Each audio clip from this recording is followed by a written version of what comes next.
DRDO का जहां तक प्रश्न है, डीआरडीओ ने अब तक की अपनी यात्रा में जिस प्रकार की सफलताएं अब तक हासिल की है, चाहे वह मिसाइल बनाने का हो या फिर अन्य वेपन्स के बनाने का हो या एडवांस डिफेंस टेक्नोलॉजी हो, उसमें एक एस्टेब्लिशमेंट के रूप में आप सभी का मैं मानता हूं कि मेजर कंट्रीब्यूशन रहा है, आप सबका कंट्रीब्यूशन रहा है। और आज तो मुझे खुशी होती है कि मैं देखता हूं कि कुछ ही दिन के अंदर इंटरवल पर डीआरडीओ कुछ नए नए टेस्ट करता रहता है।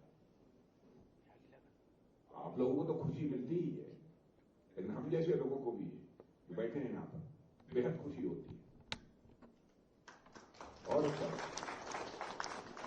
और मैंने साइंटिस्ट के डेडिकेशन को देखा, जब कोई टेस्टिंग वाली होती है और जिस तरीके से सक्सेसफुल नहीं हुआ,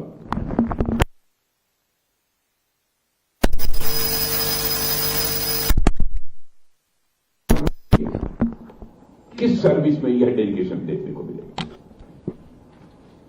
और एक दो नहीं, 100 साइंटिस्ट। मैं गया था वहां, कौन सा वो बोला था, मिसाइल टेस्ट ट्रेनिंग।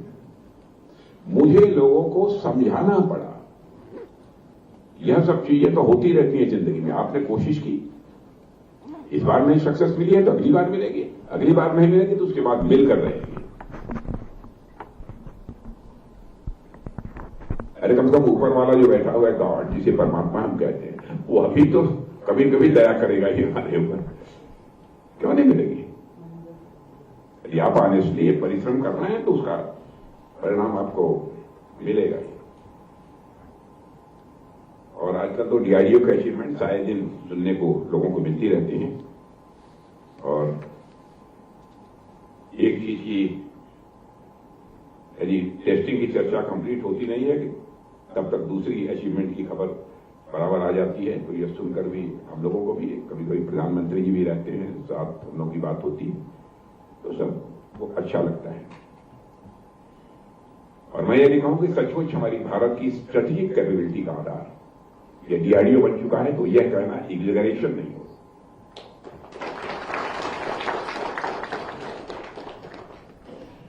और डीआरडीओ, मैं कहना चाहूंगा, डीआरडीओ अगर बॉडी है तो वह बॉडी आप जैसे ऑर्गन्स के माध्यम से ही अच्छे फंक्शन कर पा रही है। और इसके लिए मैं फिर से आप सब एक बात मैं सराहना करना चाहता हूं, आपके काम को एप्रिशिएट करता हूं। और बेंगलुरु में जहां मिल रहे हैं हम लोग, यहां पर रिसर्च कल्चर आज से नहीं, बहुत लंबे समय से, क्योंकि हम लोग पढ़ते थे तब भी बेंगलुरु के रिसर्च कल्चर के बारे में सुनते थे और इनोवेशन के बारे में कम सुनते थे। लेकिन अब मंगलुरु के इनोवेशन के बारे में भी सुनने के कुछ पहले के कंपैरिजन में ज्यादा सुनने को मिलता है।